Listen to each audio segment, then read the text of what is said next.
गैब के मुकाबले में क्या है? शहादत। शहादत यानी वो चीज़ कि जो इंसान के हवास में आकर दर्क हो जाए। मसलन इस वक्त जो जो चीज़ मेरे सामने पड़ी है, मेरे लिए वो क्या है? शहादत है। यानी आगाही उससे हासिल हो रही है, मेरे पास हाजिर है।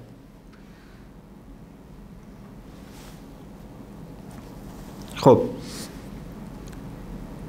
और जो चीज मेरे हवास से ओझल होगी वो क्या है? आलम गैब शुमार होगी।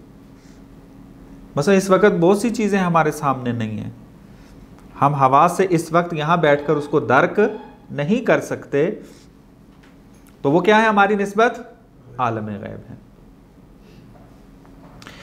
बस यहां से, इस नुक्ते से हमें यह बात समझ में आती है कि गैब और शहादत ये दो निस्बी मफहूम हैं। क्या मुराद निस्बी मफहूम है?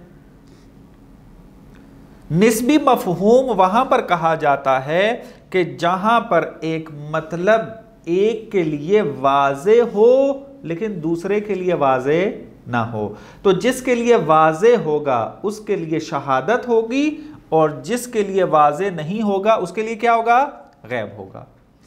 आप एक चीज को देख पा रहे हैं, आप एक चीज को दर्क कर रहे हैं, आपके लिए वो चीज शहादत है, दुरुस्त है। आप बेउनवाने शाहिद उसको निगाह कर रहे हैं, आलम शहादत है आपके लिए, यानी शहादत वाजे और रोशन है आपके लिए।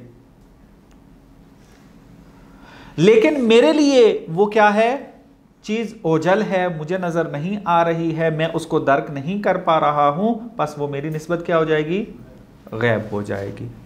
बस ये जो निस्बत बीच में आ गई, यानी आपकी निस्बत शहादत, मेरी निस्बत गैब, ये निस्बत का चूंकि मफहूम बीच में आ रहा है, अगर ये सूरत हाल हो वहां पर कहा जाता है कि ये मफहूम निस्बी है।